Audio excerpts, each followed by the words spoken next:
me change. Don't make me change. Don't make me change. It's my culture. Don't make me change. Don't make me change. Don't make me change. Hey, it's my culture. Don't make me change. Good morning, good day to all beings. I mean, nature, everyone in the world. There you are. Welcome to Mama Africa Show. AK, this is the show that comes to you every Friday, not every Friday, once a month, 6 p.m. to 7 p.m. The show is for the Africans in the diaspora, be it USA, Europe, Asia, wherever you are. And of course, friends of Africa, we bring inspiring conversations talking about our strife, our thrive, and our hustle in the diaspora. The show comes to you, as I said again, once a month on Friday, 6 p.m. to 7 p.m. live on YouTube. Our goal is to build, reignite, reinvigorate each other in the diaspora and beyond. My name is Anna Mwalago, aka Mama Africa, and I am so happy, blessed to be on the mic with you today. I don't even want to take too much time as we start before we go to some little music, and then I'll introduce my guest with you. But I just want to tell you today's show will be all about what happened after the elections in the United States of America. I have some amazing guests with me. My dear friend, Ali Badawi, my other friend, Fatmata Barry. She was here last show. We spoke, we prayed, we hoped, and then now we are discussing the results and more. So today we don't want to waste any time. We are bringing you something for you to think about. And you know, I wanted to even talk about it later, but let's talk about it now. The FAFO effect. So we're coming back, introducing our guest, Fatmata Barre and Ali Badawi. This is Mama Africa Show, AK, and you can find us on YouTube. Of course, we are live on YouTube. And my name also is Anna Mwalago, aka Mama Africa.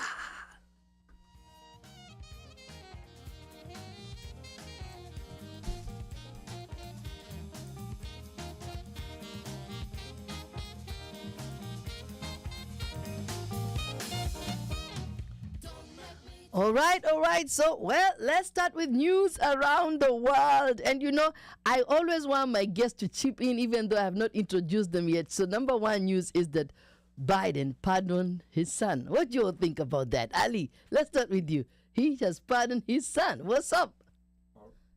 All right. Thank you so much. It's so exciting to be on your show.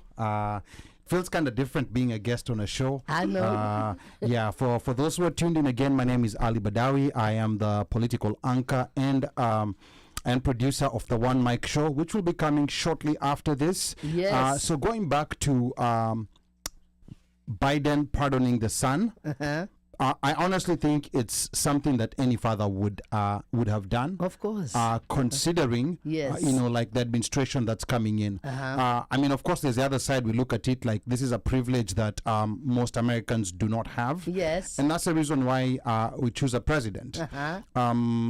I can understand the people who feel some type of way that he should be allowed to go through the justice system. Yes. But President Biden is between a rock and a hard place. Yes. The son has not been, like the perfect ideal son of a president. But at the end of the day, it goes to show that a father will still have a fatherly instinct, whether he's a president, whether he's a politician, a musician, or an acrobat. All right. Ali, I was going to introduce you later. This is just, a spice, just to test the audience, to get them ready. So definitely, your bio is coming. The next news I want to talk about real quick is, you heard of Chris Honey, who was a very strong advocate for anti-apartheid. He was killed over, when was it, 1988, if I'm not so sure. And so the person who killed him or shot him has been released. He had served 30 years in jail, and then now he's being deported to Poland. It's one thing, you have been put in jail and then you serve your time. Of course, you should serve more time if you ask me. But then now it's being deported to Poland. What do you think about that? Should he stay there and go through the system, or should he just, escape again to some other place, I mean, that's one case, there's been so much happening. That's one case I haven't followed closely. Yes. But as far as deportation after conviction, yes. I have mixed feelings about that, especially if you've served in a particular country for a certain period of time. Yes. I think you should be given the choice of if you want to stay there or if you want to go. It's a very controversial point of view, very controversial opinion. But I mean, once you've stayed 30 years in prison, you've served your time, yes, let him go. Because if he did get a just trial and he served his time, I can understand why people would feel the way they feel, especially crimes to do with apartheid. You know, it's one of those things that that goes to show you that this legal and justice system will not necessarily always serve either the offender or the victim's right. Well, we'll come back to more of that. And last but not least, before we go to our guests and I introduce them, one more around the world news. Ghana is going to the elections this Saturday. And guess what? Mahama wants to make a comeback, just like Trump. What do you think? What do you all have in mind? What can you say about that, Fatmata? No news. What do you think? Do you think he's going to be elected? You know, like I have a Ghanaian barber. There's a Ghanaian barber shop called Africats. Shout out to Africats in Silver Spring. Yes. And they try as much as possible not to get into politics so much. Yes. But I couldn't figure out, you know, like which side they were on. Ghana is one of those countries that mirrors Kenya in so many ways on the other side of Africa, in terms of population, in terms of their political system, just in terms of the diversity the country has. So we are waiting to see. They haven't taken the move that other West African countries have taken. You know, when we're talking Senegal, or when we're talking Burkina Faso, where you have very young people who are taking over, and people who are outside the normal political process. Yes. So it's a matter of wait and see, and hopefully Ghana has always had very smooth transitions. Yes. So I'm not worried about you know, like whoever's gonna win. Well, we're gonna see. Let's wait and see. Let us just wait and see. So there is the test of what is coming today or tonight or this evening with Fatmata Barre. Are you ready, Fatmata? And Ali Badawi. And before we come back to now discussing the aftermath of the election, let's take a short break. And this is Mama Africa Show. We are going to play one of my songs, Asante. And please don't forget to share, like, subscribe to my YouTube page. Definitely, this is Mama Africa Show, and the song playing is Asante.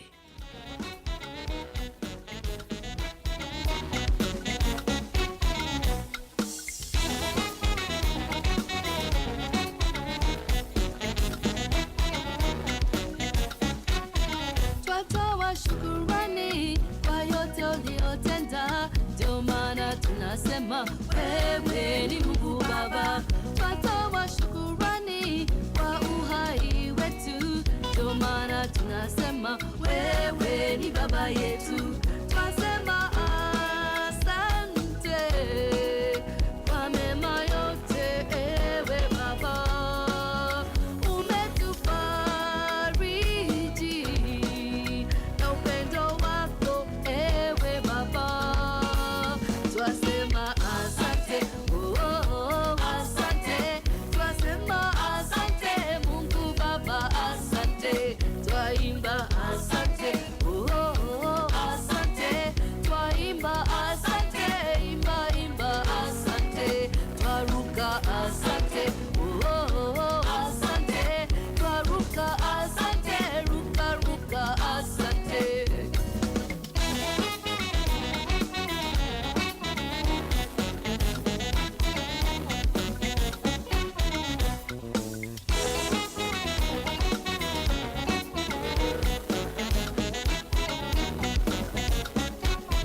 Twatoa shukurani kwa watoto wetu, ndio maana tunasema wewe ni mama yetu. Twatoa shukurani kwa maisha yetu, ndio maana tunasema wewe Muumba yote. Twasema asante kwa mema yote, ewe Baba.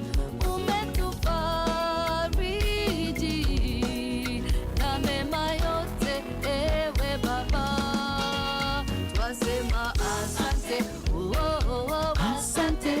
I have to sing my own song. So that is Asante, and you can, of course, definitely share the music. The music is found also on, all these other media streaming sites or whatever you call them. What is it? Spotify and all that stuff. You can download the music there. But I have a wonderful guest today. Today, this show is as hot, as lit as pepper soup. Let me just say that, because pepper soup will cure any kind of illnesses which can come through with the winter season. So here we are. I got in the studio Ali Badawi, a good friend of mine, and let me just say a little bit about Ali. Ali is a political anchor and a producer of Kenya's longest running show in the diaspora, the One Mic Show, and he has lived in the U.S. for over 20 years. He also has worked as a financial he has worked in the financial industry, yes, and helps people in personal finance. And is also keen advocate for diaspora issues. Welcome officially, Bwana Ali Badawi. All right, thank you so much. Thank you so much, Yes. Anna Molago. It's nice to be on your show. Thank you. And then, of course, I have my friend Fatma Bare. You were here with me, sister, last month when we were just telling people, go and vote. Don't make sure you go and vote.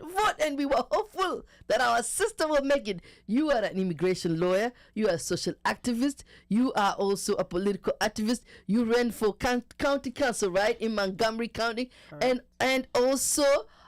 you are alumni of FAMU. I have to talk about that a little bit. So let me just say, Fatmata, it is wonderful for you to be back again. And I also want today, Fatmata, before you go, please let people know how they can find you. People need to find you. People need to support your business because you are helping a lot of people here in the diaspora. So welcome again, Fatmata. Thank you. Yes, so I'm not going to waste any time. Fatmata, this is for both of you, Ali and you. Allah, what next? We did the election. It became what it was. Trump is the president-elect. What next? Fatmata. What next? We hold our breath. We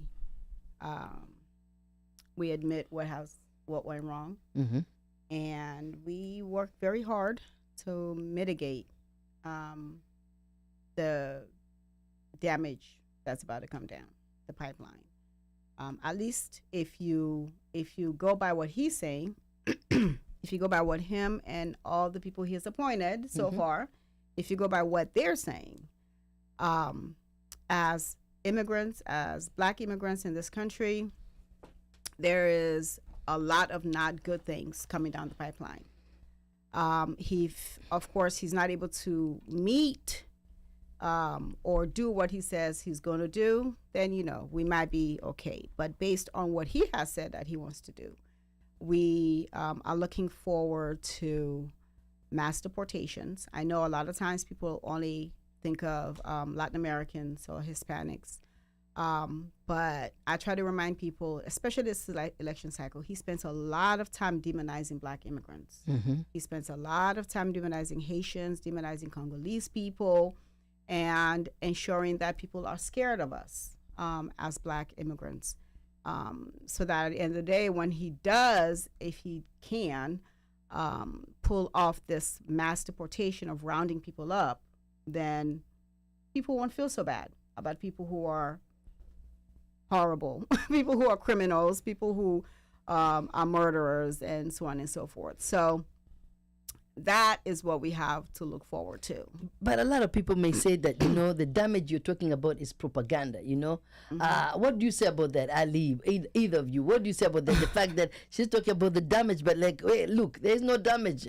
So why are we talking about something that it's not even, we don't know whether it's coming or not? It's just propaganda. Are you salty that, your person didn't win? What do you have to say about that? Now, in politics, sometimes perception is reality. And I think that's what happened with this election, where the Republicans ended up not only defining themselves, but defining things for people on the other side. In terms of a lot of things that were said, people who are on the other side, I believed it. When you look at the results, it was more of Democrats sitting out the election. And by this, I mean, if you compare the 2020 numbers, Biden got about 81 million votes. And I think Kamala, I haven't seen the final tally, but she got, I think, maybe like 6, 7, or maybe even 8 million votes less. I don't have the exact numbers with me. So it shows you there are people who actually just sat out the election. One of the main reasons why I will say the Democrats lost, I did not see it coming personally. But it's something that I had thought about, like quite well before the election, before election season. Gaza. This is one thing that people are not mentioning. Gaza will unfortunately be Biden's nightmare after he retires. With all the great work he did, this is something that he will go to his grave with as a failure. And the Democrats became very fearful of addressing this issue. And even when there was a switch to Kamala, he failed to, talk to the pro-Gaza, the pro-Palestinian crowd.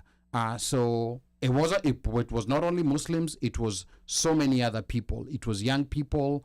And then the other interesting thing, there's a lot of young men who voted for Trump. Looking forward, my concern is with the comparisons I make with Kenya and the U.S. And the U.S. is taking a Kenyan direction. I was thinking of that. Yes, go ahead. Most people in America are not going to understand that, Yes. but most people who follow Kenyan politics will understand what I'm talking about. President William Ruto got voted in by Euphoria. He was very popular. People were so excited about him, and they were like, "Oh, he's gonna do much better." And it took a very short time for even his strongest supporters to turn against him.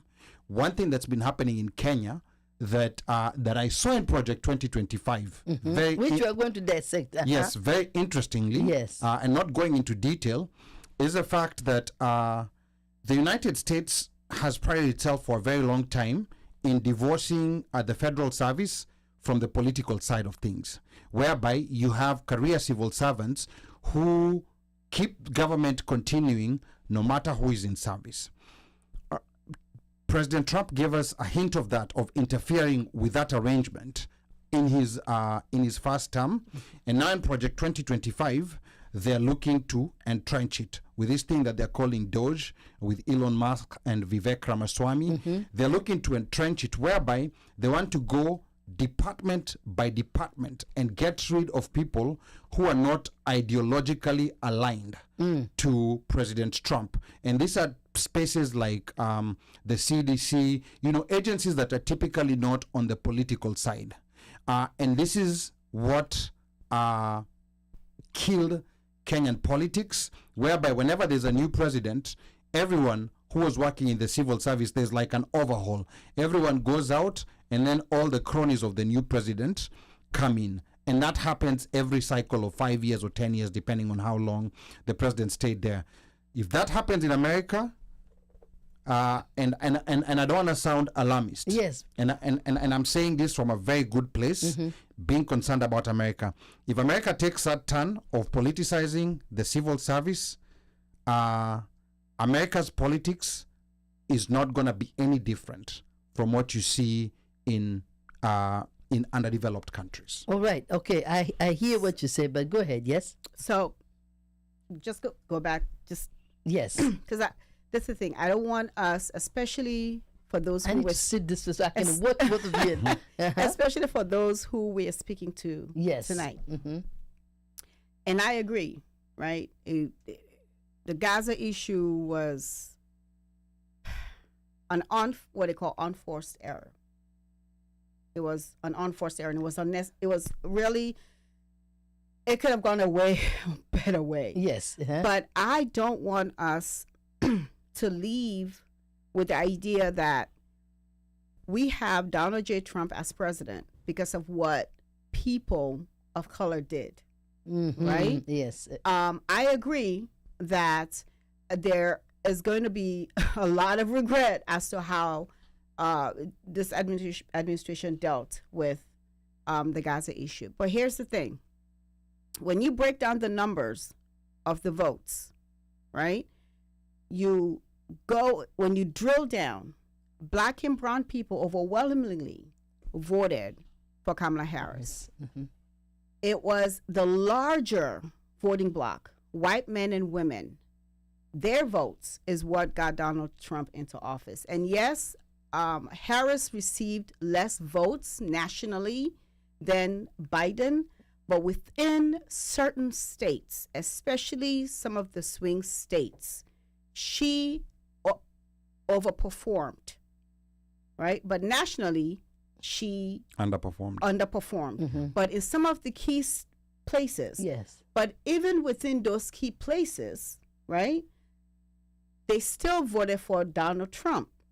Even in those places where they voted for everything that she was fighting for, that she promoted, all those policies, whether it is economic, whether it is reproductive rights, whatever it is, they voted for it on the ballot. Mm-hmm. But those same people that voted for that ballot, those ballot issues, Mm-hmm. voted for Donald Trump.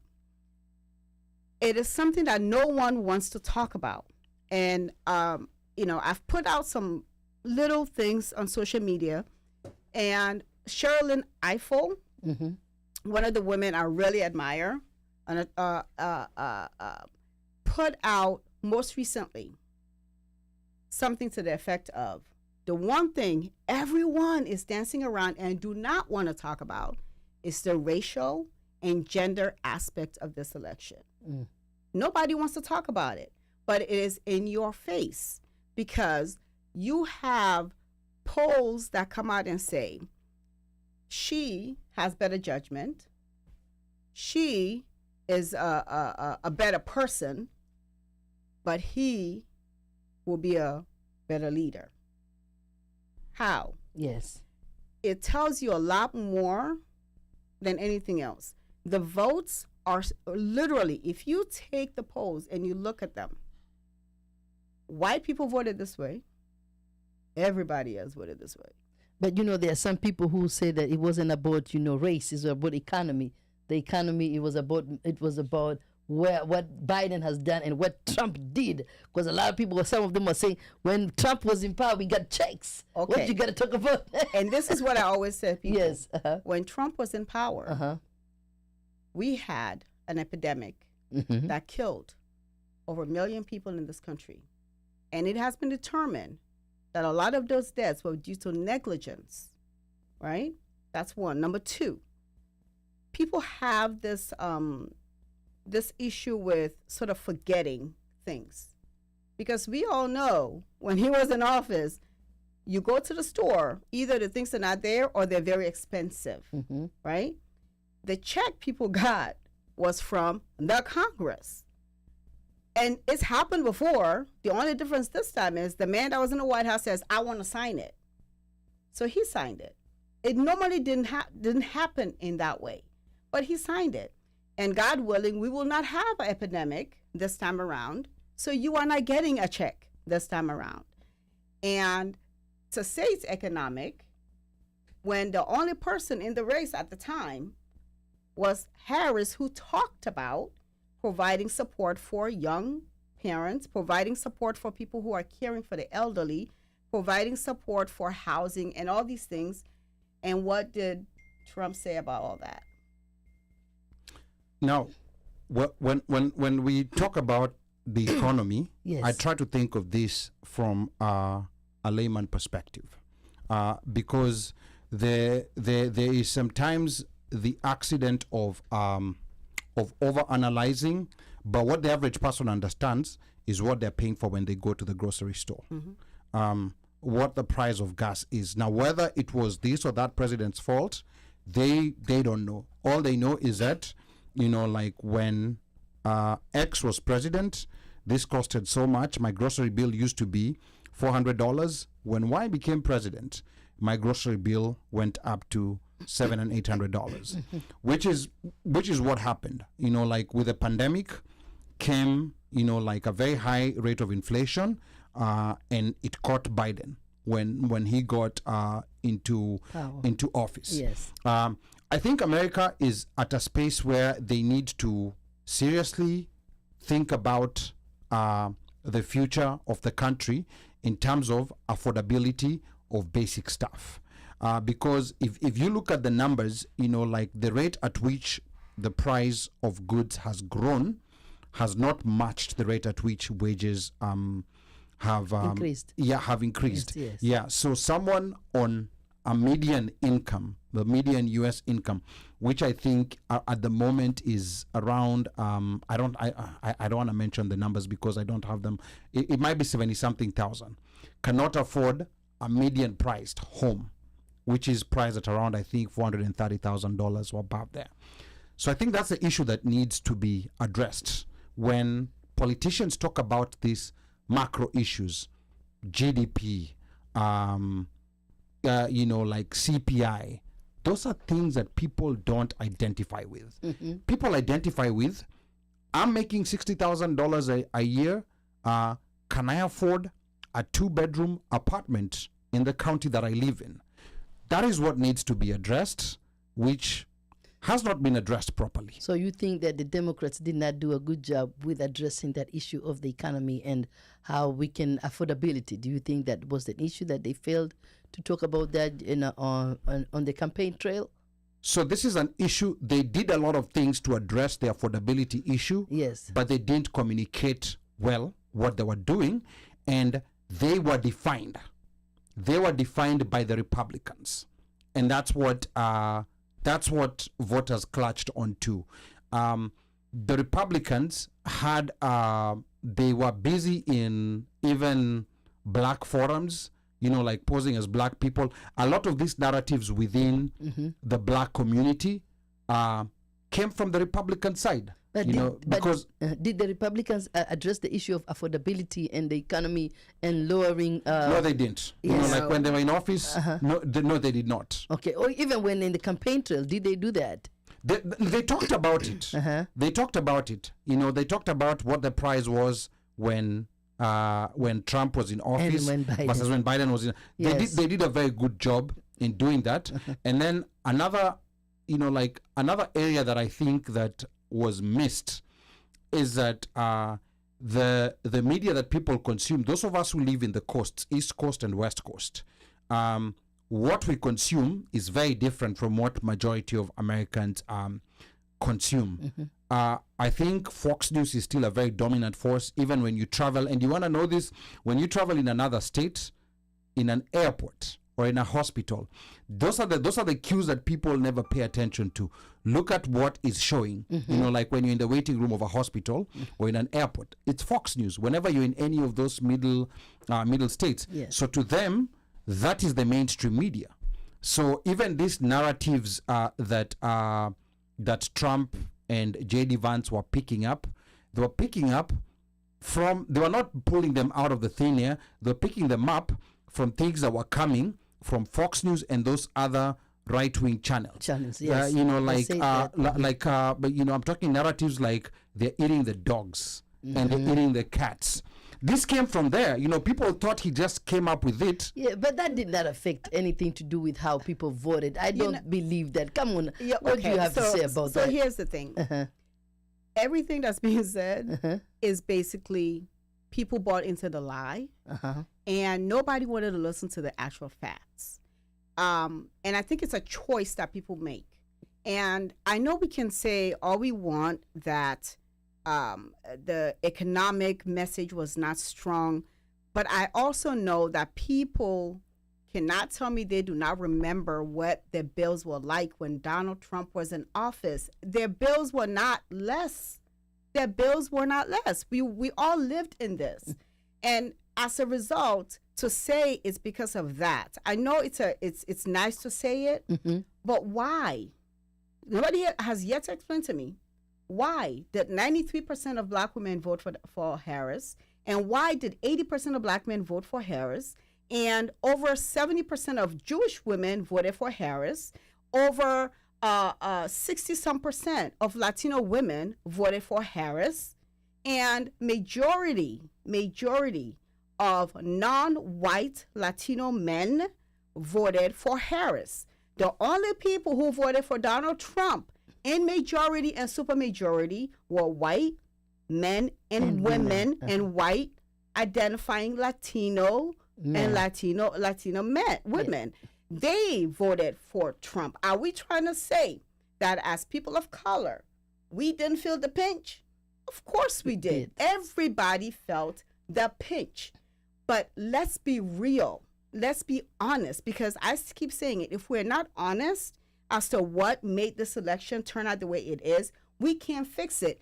There's never been in the history of this country where pay grade matches the economy.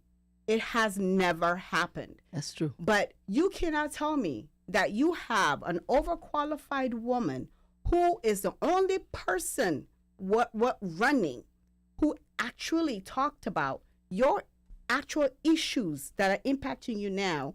The other person spoke all about the other people that he wants to keep out, spoke all about making the America great again. How? I don't know, but I will do it. Or I'm going to give you a really great health benefit. How? It's in the process. And it's not, because one thing I can say, at least, when Harris or people like myself who, because, Harris had a 100-day campaign. Yes. So a lot of it was done by people like us who were on the ground. We don't talk in those numbers because I don't talk about GDP because I don't know any of that. Yes. What I did talk about was what's happening to you right now. And you have people who say, I just think he's the right one. And you ask them why. Why? I just think he is.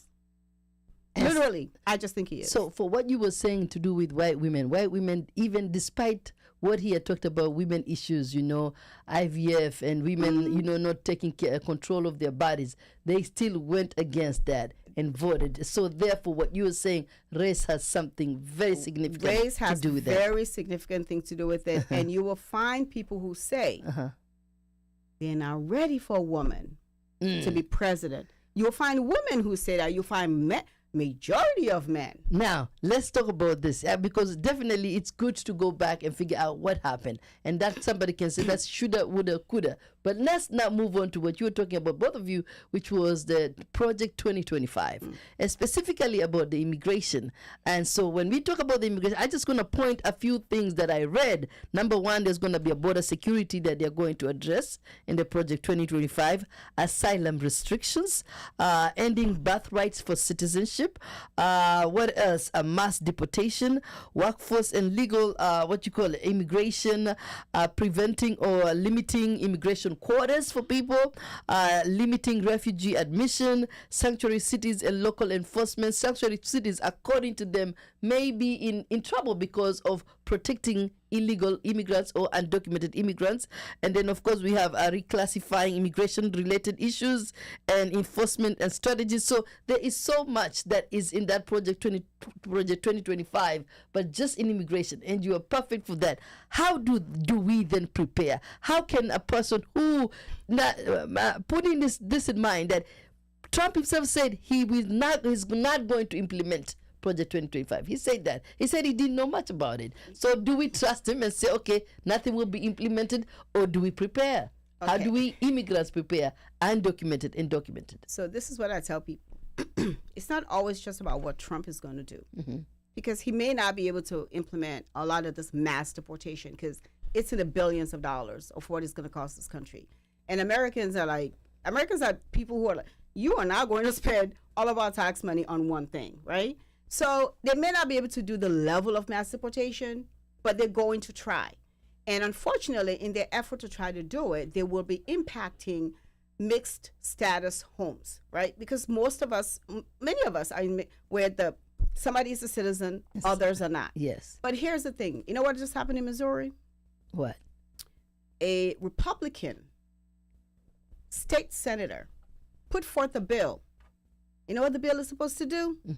Basically, it's a bounty hunting bill. It allows regular old people to be the bounty hunters for immigrants. And they get $1,000. My God. That's a bill in the state of Missouri. If that bill passes in the state of Missouri, yes, other Republicans around the country will do the same thing. And it may trickle up to the Congress. And that is the danger of having someone in office who says it's okay to hate others who don't look like you. And that's the danger. And as those of us who are immigrants in this country, we have to be very cognizant of that fact. And we have to prepare ourselves for things like this. And we have to learn to depend and rely on each other and not be so isolated. Yes. Because if we are, we will find ourselves in trouble. And it is possible for something like this to happen. And he is determined, Trump, I mean, when you see the people he's appointed, his board of czar has literally said that they will separate families. And you know the example he uses?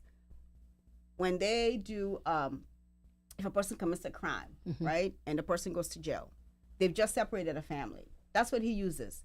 Even though immigrants are not criminals because they're not committed a crime, immigration law is not a criminal law, right?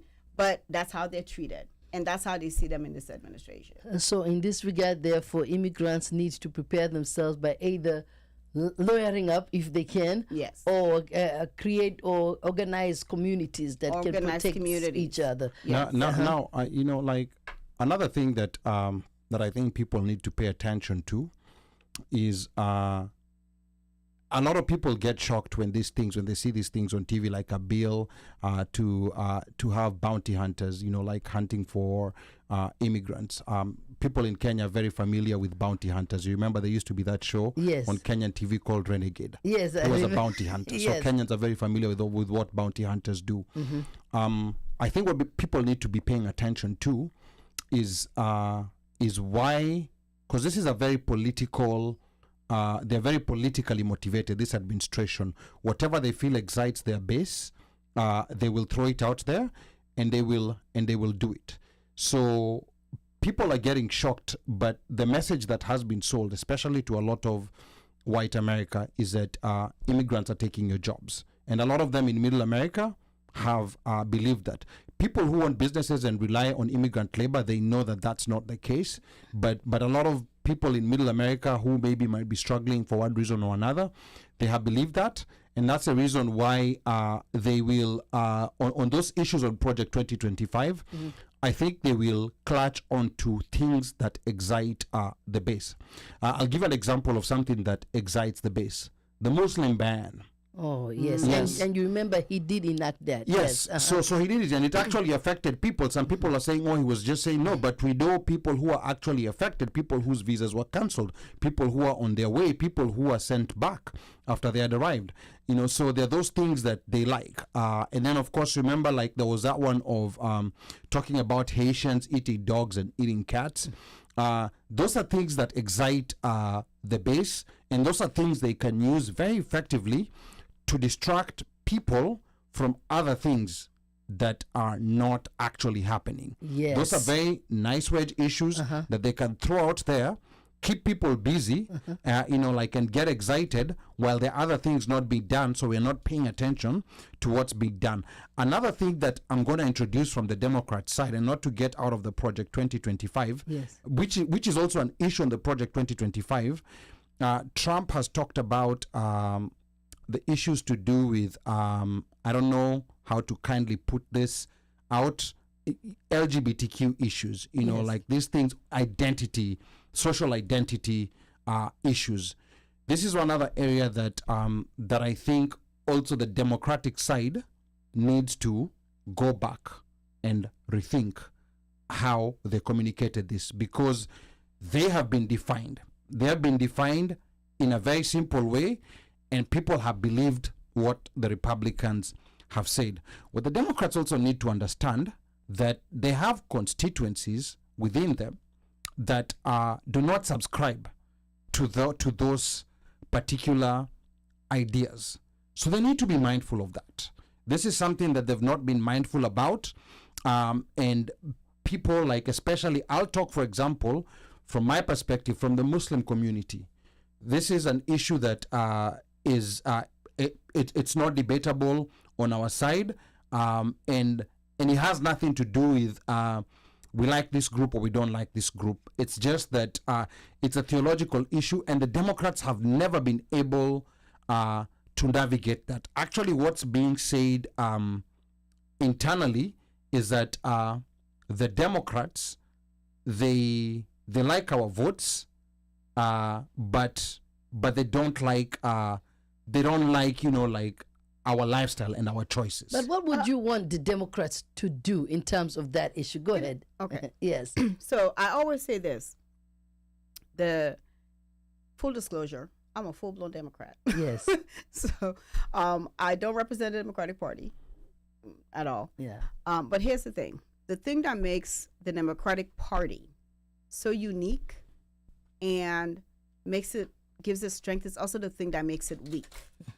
It is literally the only party that welcomes everybody, right? It welcomes everybody. Whether you're in the left, middle, right, whatever you identify with, you're in this big tent. So you're never going to make every single person happy, because that's just how it is. Just like even in a home, right? We're not always going to agree as husband and wife, as family members. We're never going to agree on everything. The one thing that, and as a Muslim myself, the one thing I tell people is this. If we can look at every other human being as a person who has a right to exist in their own right, in any way that God made them, in any way that they choose to, however, let them live the way they are. Because here's the thing. I get to be me with my locks and everything else and be as loud as I want to get. And nobody can tell me otherwise. Yes. That's me. And I think that if we are talking about equity and we're talking about rights and having everyone have equitable opportunity, And diversity and diversity inclusion. and inclusion, Yes. we cannot say that it's only limited to a certain people. Then it's not equity, diversity, and inclusion Inclusion, yes. anymore. Yes. And so for me, and I just feel like it's not in lieu of. I don't think that we've talked about supporting one group Over there. over the other. Yes. It's hard, obviously, because I'm a Black immigrant Muslim woman living in America. There are many things that I wish the Democratic Party would do better. But I also know that it is the only place that I know I can pull up a share. Because the other option, I can't. And until we create a different, we need to strengthen, but we need to be there. We need to be in it. And I also don't think that the Democratic Party have failed to define what they want or what their position on LGBTQ matters. They have stated where they are. And as much as for me personally, I would say, even Jesus said, if you have any sin, you may throw the first stone. Was there something Right. like that? Whereby nobody is taking your air. You're living your life. You're doing what you need to do. So when we come to now that kind of politics, not only does it muddy the waters, it makes it very divisive for people to decide, okay, what are you saying? Okay, now can I tell you what the ground is saying? Yes. Because there's the ideals. And there's what the ground is saying. Because one thing that I've done in the last 4 years is to go down and listen to people and hear from their point of view. I was from the same school of thought that the two of you have come together, but when I went down to the ground, especially like within, especially with these issues to do with Gaza, I was spending so much time with the Muslim grassroots, with organizers and just people, regular people, just talking down there. I'll give an example. In Montgomery County, Maryland, the public schooling system had this thing of like the issue about storybooks, introducing this issue in storybooks. So originally there was an option to opt out. So if you're a parent and you did not feel comfortable, you could opt out your child. So that option was cancelled. And right now there's actually a lawsuit where I think Ethiopian parents, Ethiopian Orthodox Christians, and Muslims, and a group of other parents took a case, and that case is still ongoing. So, and this is where I think the Democrats also, and I'm also speaking as a Democrat, you know, I'm also here talking as a Democrat, and here we are just trying to lift the lid and find out what happened. Because what also ended up happening, there was a movement to vote for a third party because of the Gaza issue. There was a big movement to vote for a third party. I think accidentally, or I don't know, you know, like what happened. There were some people who ended up moving all the way and voted for Trump in the Muslim community. So I think that's a strategy that needs to be rethought, and that's within the Muslim community. But back to this issue, it's a matter of you know, like, you're being told because you want to opt your child out of this, then you are not being inclusive of these other people. And I think that's part of the problem. And what you mentioned is correct. You know, like for example, if you go to a masjid, there's no checklist. They're not going to ask you, are you straight, gay, are you... No, they're never going to ask you that question. You know, that's a very personal issue. The only part where, you know, like, a line is drawn, and where Democrats have not fully understood Muslims, is when it comes to the promotion. The inclusion is okay, but when it comes to the promotion, like your child, this is a day when children are supposed to come with rainbow colors to school. Many Muslim parents are very, very uncomfortable with that, and I'm not even talking about conservative. I'm talking about regular, you know, like average Muslim parents. So that's a part that the Democrats haven't quite understood. They haven't got it. They always come with this higher level, like, oh, you guys should be inclusive, or you guys should be... They haven't understood where this is coming from. Well, I can say this for sure. It's you're right to say that Democrats will not have not understood that aspect, because it's not only one aspect. There are so many things that Democrats and Republicans need to look back and say, okay, where did we go wrong? What can we do right next time? But I think there are some issues that, you know, as we look at, yes, the issue that you were speaking about, it's relevant. But then there are also other issues, like now as we are talking about the gender issues, you know, as we talk about, yes, you know, the economy. So you can't say that the election was, and I don't think you're saying that, that the election was swayed because of just that aspect. So outside that, there was the issue of Gaza, where the Democratic Party is all about human rights and all about protecting the vulnerable and everything. This fell apart on them like Okonkwo in Chinua Achebe's book. It totally fell apart, and it was very difficult to go back to the masjid and tell people, oh, this is the party that supports human rights.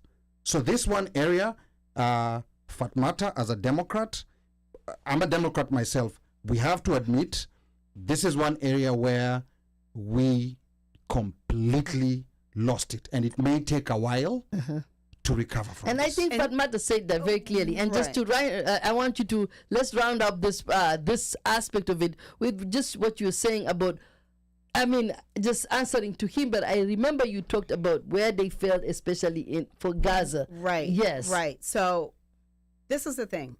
Excuse me. I tried, and I get it, because, you know, I get the pain.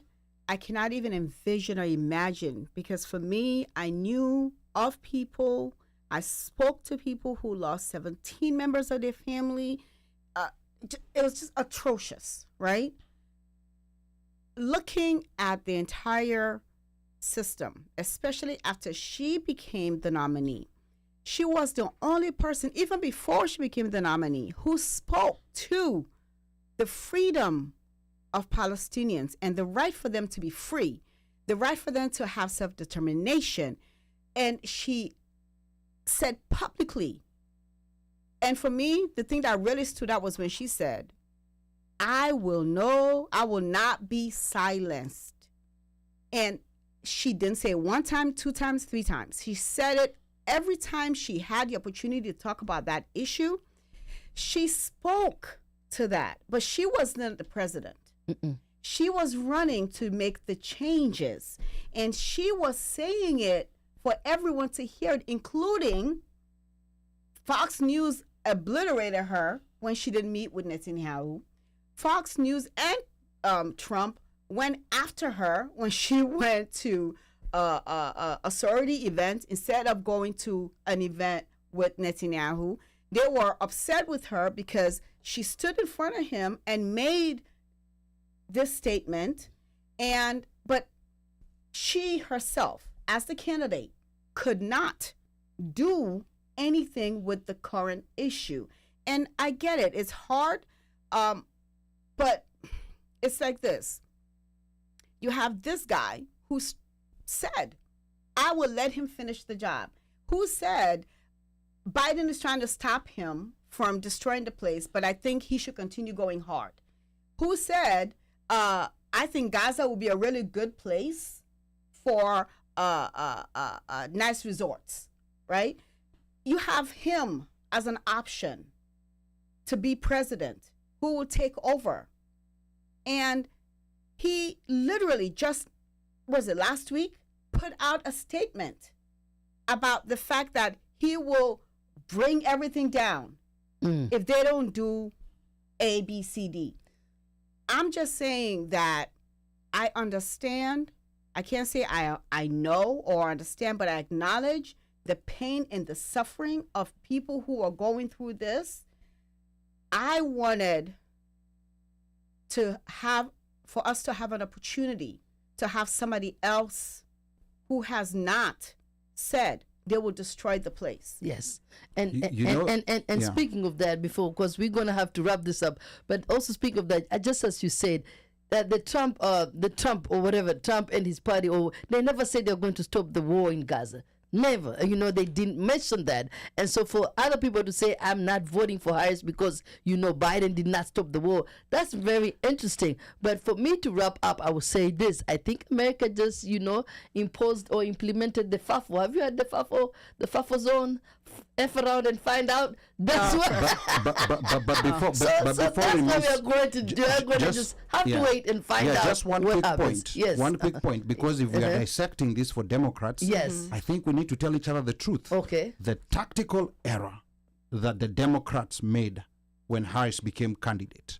I remember when it was announced, everyone within the Muslim community was like, okay, let's give her a chance. The tactical error they made was during the convention, they gave a platform to the pro-Israeli group, and they not only did they not give a platform to the pro-Palestine group, they were totally kicked out. They were not allowed even to go inside the convention. Yes. So right there, I remember that. That was a tactical error that they never recovered from. Okay, so from there, let's just say that America decided to F around and find out, and therefore we are going to move on by you just concluding and tell us now, as I just want to hear it again, how do we prepare for the next 4 years? Community.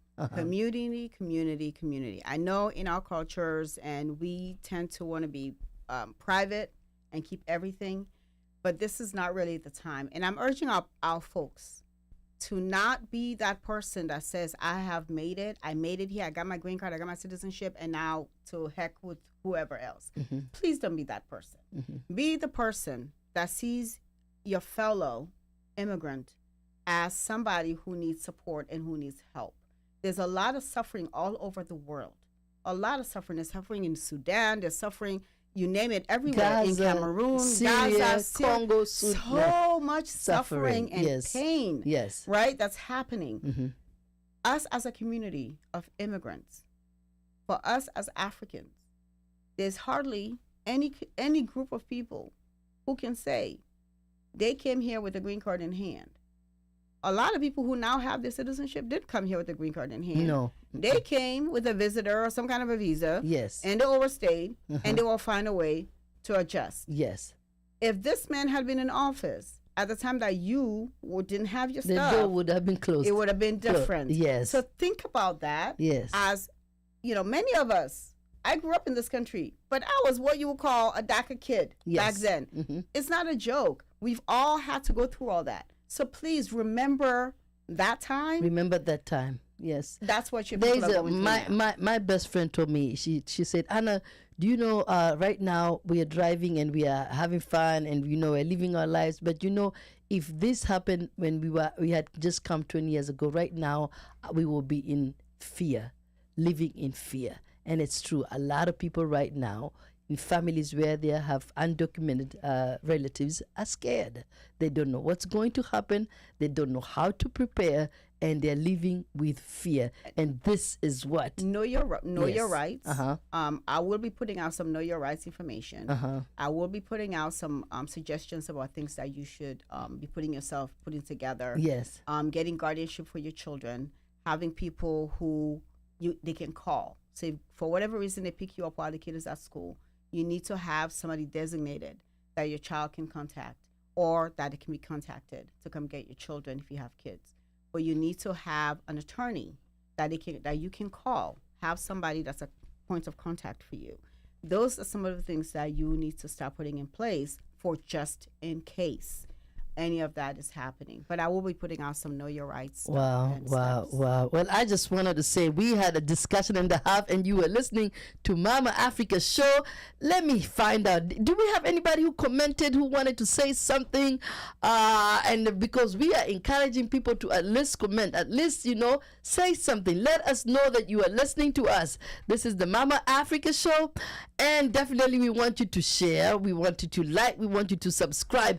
And I don't want to go without asking Ali a financial question, because I know that things, we went over with this discussion, and it was a very heated discussion. I appreciate you both being here, but let me ask you one thing, Ali. We are in the Christmas season, holiday season, whatever you may call it.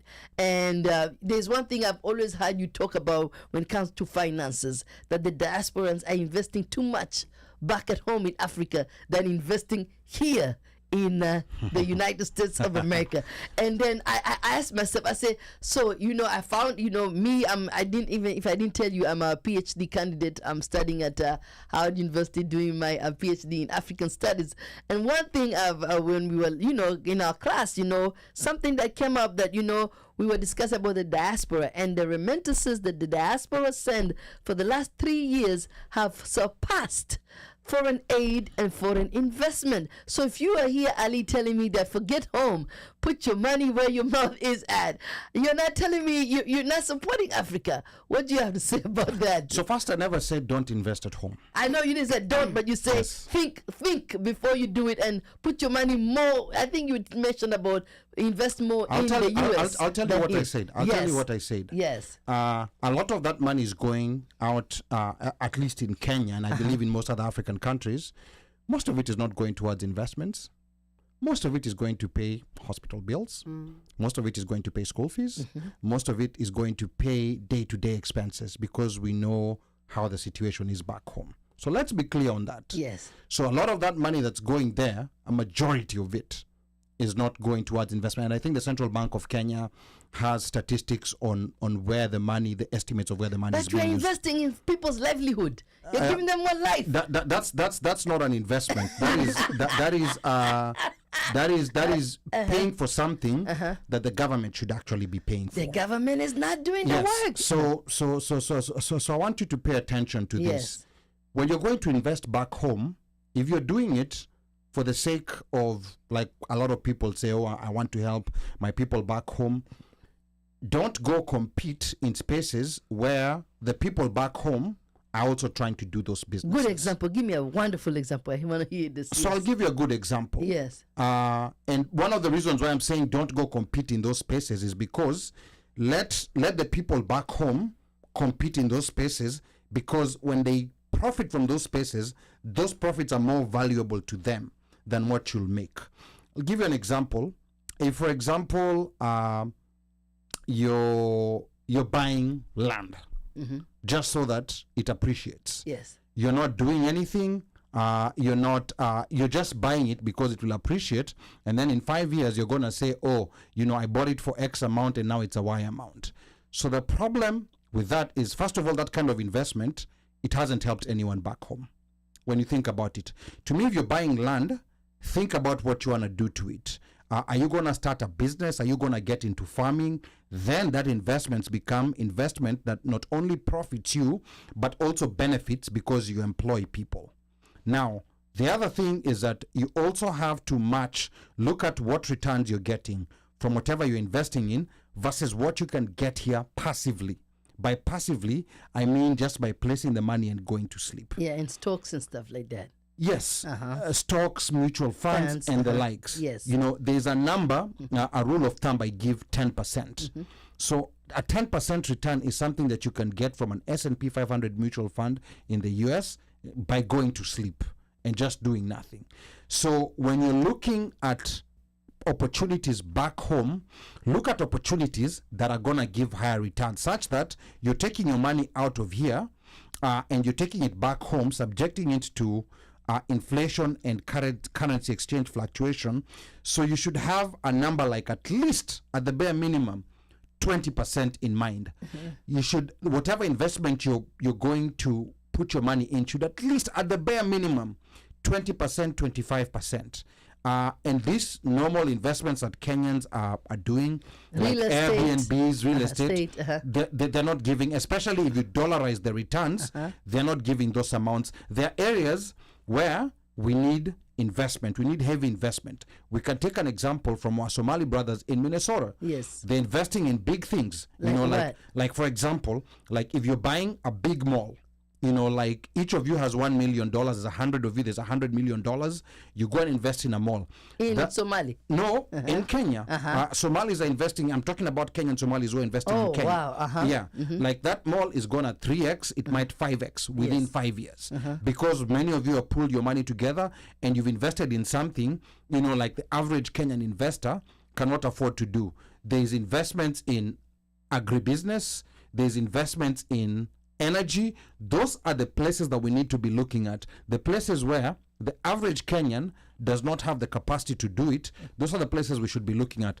I would have said infrastructure like airports, but there's a problem with the way the government is working on the financing of those projects. Yes. But those are projects that if Diaspora could come together, could have good returns and the investments that are of benefit back home, not going to compete with people who's opening a small shop. Then even you're going to open a small shop. Now you're competing with someone back home who needs that profit more than you. But you see, the thing is, number one, it's not easy to bring people together and say, okay, it's not easy. I mean, let's just be honest. In our different communities, sometimes even to get your family to agree with you to do a business, everybody has their own idea how they're going to get rich faster, you know? So that's the issue, that everyone wants to invest in an individual manner. And therefore, they can't really pool the resources to say, we can open a mall or we can start an agribusiness. So they go to small things. You know, I buy land because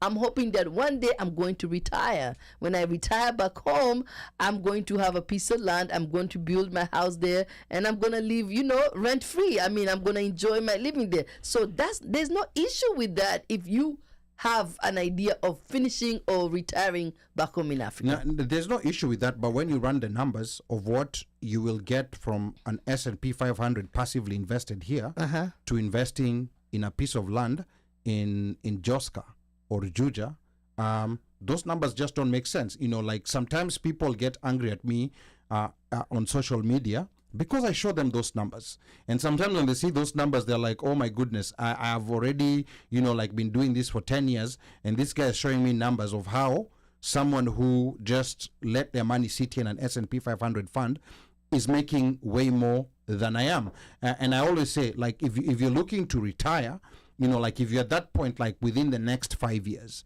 5 years is not enough. It's not enough to invest. I'm saying if you want to go back home within the next 5 years or within the next 3 years, yes, then think about doing it. Right now, if you're here and if you have children here, all your investment decisions should be geared towards, you know, like how are these gonna benefit my children, especially in case if something happens to me. Yes. The American kids are not going to run around in Kenyan offices trying to get the title deed of that land. They're not doing that. No, they're not doing that. Yes. So guess what? Some politician or some land grabber, some relative, is the one who's going to benefit from your sweat. Yes. So those are the things that I just tell people to think of in 3 dimensions. And we think towards investing in spaces where, because you see the Arabs coming, you see the Chinese coming, yes, you see people from even Eastern Europe coming to invest in Kenya. We need to find out what exactly is it that they're investing in. Then we also get into those spaces. And if we are going to invest in those spaces, we have to be there. That's one thing you have to tell people. You can't invest by just sending money. You have to be, your presence has to be felt back home when they are building this mall, when you're starting the agribusiness. Some of the investors in those malls, they're sitting here in Minnesota. Yeah. But so you don't necessarily have to be there. Some of the investors in those big malls that you're seeing in East Lee, they're sitting in Minnesota. You know, they're still living here. Yes. So it's just trying to find out from those who've succeeded. Partnerships Yeah, too. and also trying to learn from those who've succeeded. Yes. You know, like, don't be shy to go talk to the Somalis and ask them, how exactly do you do it? Because you'll start with 2 people. You'll start with Ali and Anna, and then Fatmata, and then Bandio, and then it starts like that. It's not going to start one day that 100 people are going to be so happy that, oh yeah, we're all buying into Anna's idea. Yes. So that's where people need to focus their mind on. All diaspora communities that have succeeded, beat the Koreans, beat the Indians. Yes. That is exactly what they've been doing. All the right. formula is out there. All right, Yeah. African It's no diasporans, secret. you have heard it from Ali, that think before you leap, if you say that right. And No, it's look look before you leap. Yes, look, yes, look Yeah. before you leave. Proverbs, that's an English proverb. Exactly. So we are coming back to concluding the show, and so we're going to take a short break, going to our next song just to wrap up the show, and this is Women of the World. Is one of my old songs, and please share, subscribe, and let a friend know that we are here live on Mama Africa Show. And you can find me also on social media networks as MamaAfricaAnna on Instagram. What else is there? TikTok. What else is there? Facebook. MySpace. I'm not on MySpace, but that was the first one that we used to have. High five. I do not know what that is. I will be right back. All the women in the world, women in North America, South America, Asia, Australia, Europe, Africa. Is there any women left in Antarctica? This one is also for them.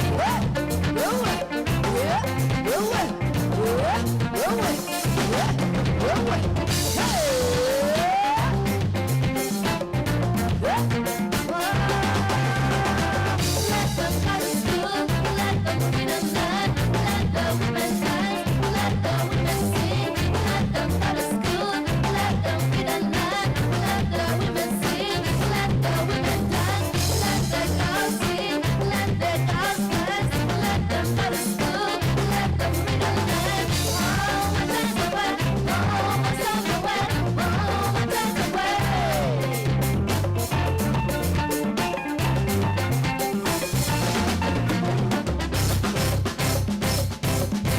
As the flower of Africa blooms, so does a new day for the women of Africa unfold. From the time of her delivery, the African woman was not to be a liability and not a prophet. She was to be seen and not to be heard, to be abused, accused, humiliated, and despised. Yet women of Africa and women of the world have evolved and transcended despite their hardship. They have survived inequalities, disintegration, physical, verbal, and emotional abuse. Women of Africa have survived carrying firewood on their heads, bags of food on their backs, a child on their breast, all at the same time. What? Walking to the market, talking to themselves, for their voices were not to be heard, but still we rise. Hey!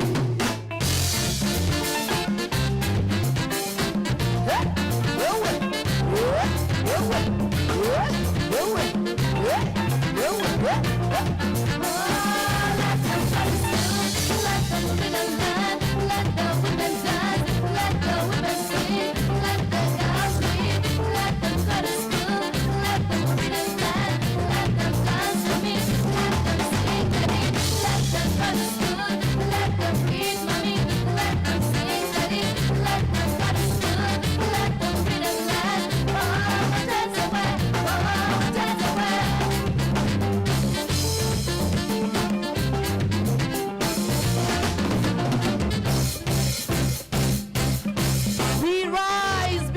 women who paved way for equality and justice.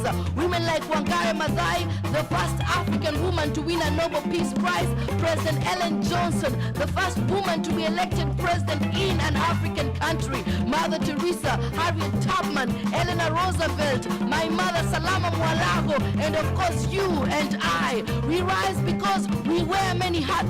We are mothers, teachers, politicians, managers, even soldiers, and still humbly. That is Women of the World. I am so blessed to have done that song, and that I wrote that song 10 years ago, and the video is done in Kenya. And you know, it's not easy to being an artist, because sometimes you need the money to go out there, do this video. So I haven't done videos of many of my songs, but I'm grateful that I did that one.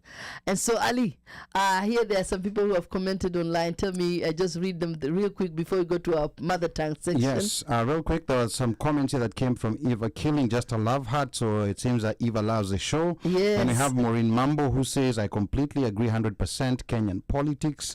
I think this was at the beginning of the conversation. Yes. And then Maureen Mambo says, downhill political trend in the US. Then one Mike here was also tuned in saying Dr. Mwalago, but do you say this is in relation to you on your way to getting a PhD?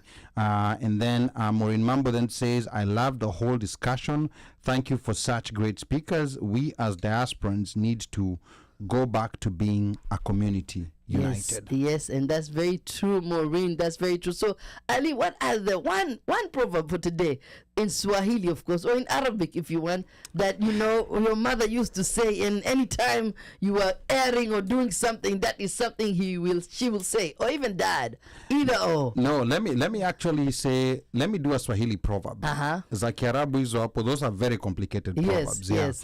But Swahili proverbs, there's tons of them, but there's one that I've always liked so much, and it says, moja shika, si kumi, nenda rudi. What? Moja shika, si kumi, nenda rudi. Yeah. Moja So shika, directly, si kumi, nenda rudi. yeah, and you know these Swahili proverbs, they're untranslatable. Yes. But if you directly translate it, moja shika is if you catch one, it's not 10 that you go, and then you get 10, and then you come back. So I think it's equivalent to the English proverb that says, a bird in hand is worth two in the bush. In the bush. That is very true. That's what I was thinking. Yes. That be grateful with what you have, other than praying for something else that's out there, and you don't know when it's going to come. Yes, use what you have. Yes. Don't contemplate about what you want. Yes. Yeah. Look at what you look at prayer, and even like typically, like we're having a discussion about Democrats. Yes. Democrats, look at your different demographics and look at where they are. Yes. And not where you want them to be. Yes. Especially if you're looking for votes. Yes. Just look at where they are right now. And then you can think about where they want to be later on. So don't even go think of going to Texas to do a campaign trip. Forget it. No. So this is a proverb that maybe I should have given to the Kamala campaign. Yes. Yeah, before the elections. She had 100 days. And that's also very spectacular. That's so amazing. That's another thing that people are not paying attention to. She had 100 days to go against Donald Trump. 100 days. Yeah, and hopefully, I hope she's not going to disappear. I hope not. I hope she's going to make a comeback. I don't know what's in her future. I hope she'll make a comeback. Because I always say, if not her, Michelle Obama. Yeah, that's not happening. No. Michelle said y'all can keep that. Yeah, Michelle already said no. What matter what, Barre from Sierra Leone? Give me a big one. Oh my goodness, I am so terrible at these things. Say it, even if it's not. I'll say something fun. Yes. Yangana pain. Yangana pain. What does that mean? Beauty is painful. Ooh, tell me more. Getting beautiful. So if you have to wear these shoes, but you hurt, but they're beautiful, people say Yangana pain. So, getting spruced up and beautiful, or getting eyebrows plucked, everything you do for beauty, is really not very comfortable. It's like the way women, when we go out there, in a party or something, wearing some high heel shoes. Oh, those things hurt. And then after some time, you're like, oh, my feet. Yangana pain. Yes, there you go. Yangana pain. But what if you are born beautiful or handsome? I'm just saying. I'm just saying. You know, There, people. there go No, Ali. no, I'm just saying. I'm You just saying. I'm watching just saying. Ali, you know that Ali has some self-confidence in him. You know, people are always trying to enhance. Yes. It's uh-huh. just what it is. So you People want to always tell trying me that men do not enhance? Of course they do. No. What do men enhance? They don't no No, but you know what I've seen? Yes. I've seen, like people adding beards, men adding beards, and wow. even, like trying to Hair. recover their hairlines. Yes. I don't know why that's necessary. Yes. I don't know why men do that Yes. because I think it's social media, man. I think social media has really messed up people. Yeah. Yes. And can I just very quickly, Yes. and this is not for you, it's just for we need to go where we are getting our base excited. Because that's what these folks did. That's what he did. That's- He focused on his That's base. moja kumi, He did- moja shika. He didn't grow Yeah. his base. He just got his base really riled Riled up. up, And he yes. knew what would get him riled up. Yes. And unfortunately, it's based on hate. Yes. And, you know, Yeah. Yeah. But it worked. It worked, because he yes. knew his people. Yes. So we, I want to say something about Fatma Rahim. Fatma is not done with the election. no. Because we got to fix it. She is not listen, done. But you know a prediction? Go Because ahead. we have to admit, part of our problem Yes. is that we don't admit to the things that are uncomfortable. And this election showed the uncomfortableness of where we are as a society. Yeah. But no one wants to really be honest. We find all these other reasons. We twist ourselves up into pretzels. But the major reason, I'm not saying there's no other thing, right? But the major issue, we do not want to say out loud, and we do not want to say it. And we know for a fact that if you don't admit a problem, you cannot fix that The problem, problem. yes. It's like saying, I have an exam tomorrow, next week. I'm going to study my math exam, but it's English exam. You will fail it. You will not pass it. Yes. So if And I think there's a proverb about what she's saying. There's a proverb that you can use about that. Which one? Moja shika siku minenda rudi? No, What not is that? one. No, that one's the one you talk about. Hold on to what you have instead of going out there looking for something else. that's that. Yes. So I'm saying you're paying attention. I'm not saying there's no issue with finances. I'm saying the majority of the problem Yes. is this. And you're not going to get rid of racism. You're Yes. not going to get rid of gender bias. Yes. You're not getting rid of it. Yes. But if you know and you admit that is the problem, Yes. then you Fix will it. put a strategy in place To to fix. counter it, even if not fix, because it. it's not fixing.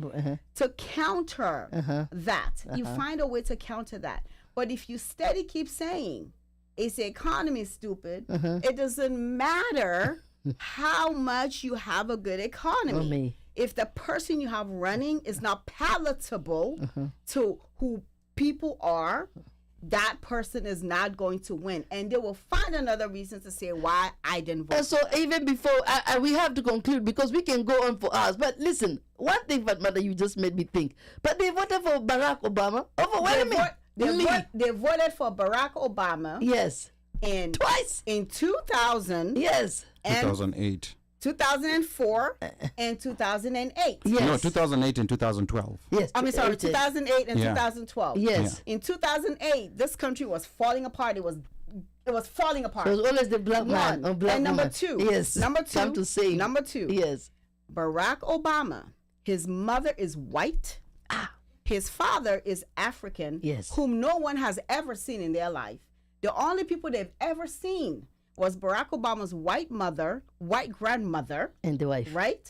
And And Michelle. And shit. and Michelle. But the people that he talked about, the people who made him, that he said created this person that you see, was a white woman and a white man. His grandfather and his plus his white mother is American. This one, Harris, her mother is an Indian immigrant. Her father is a black immigrant. So She embraced her Howard University, HBCU, embraced the fact that she's an AKA, she's a D9. She embraced her blackness. So not saying it. She didn't have to say So it. but she was a lived real it. immigrant. I'm just joking, but she was, in so many aspects. we can so talk about this this a whole this lot. is deep. This is you're trying It's to say deep. this is deeper It's than deep. deep. As we wrap up, Intrinsic, my prediction yes, within the next 4 years. yes. Don't start the stuff about people in Kenya talking about Ruto must go. No. I'm talking about here in the US. I know. I'm just joking. There will be an uprising. Just like in Yes. Kenya. Absolutely. Within the next 4 years. Well, yes. It's going to happen. Well, I don't know exactly when, how. but save this moment here. When it happens, call me and tell me, this is what Ali said would happen. Well, we have come to the end of our show. This was amazing. This was, thank you guys for being here. Ali and, Fatmata, you are going to be back again because it was like, Ali Bumbaye. We're always about going to, you're going to Mohammed Ali. Where was that fight? Was it in Congo? It was in Congo. Yes. So we are going to come back for round 2. But this has been awesome. This has been amazing. You are listening to Mama Africa Show on YouTube. Please like, subscribe, tell a friend, share, and please tell us how people can find you, Fatmata. I want people to come and support your business as an immigration lawyer. I did put it in the chat, but I will say it. You can go to www.barrylawcenter.com. Our number is 240-324-8222. Email is fbarry@barrylawcenter.com. We are on Facebook. We are on, I think, Twitter, X, which will probably be gone soon, but Twitter, and we are on Instagram. And I just want to say, Ali, your show is coming up next. One mic, what you got in store for us today after this show? So today is a season finale for 2024. Oh, wow. So we're just doing a recap of what we covered during the year. Like it was an election year. It was a year of turmoil in Kenya. Yes. And there's also a lot of, like we got to cover our rugby team. Yes. So there's so many things that we're going to be talking about tonight. Just tune into the One Mic Show. You can find us on Facebook, on YouTube. Those are the 2 platforms where we stream live, and we'll be going live at 8 p.m. Eastern Time. So about 30 minutes from now, we shall be going live. So stay tuned. And thank you all for listening to us wherever you are. Please make sure you also send me your proverbs so I can read them when we are on live. So next time you're going to see us, as in January, I want to wish you a happy holidays, Merry Christmas, Hanukkah, all that good stuff, and Happy New Year. See you next year from the studio of what we call Kilimanjaro Studios. This is Mama Africa Show, and my name is Anna Mwalago, and I'll end by saying love yourself, love one another till next time, next year. I'm out.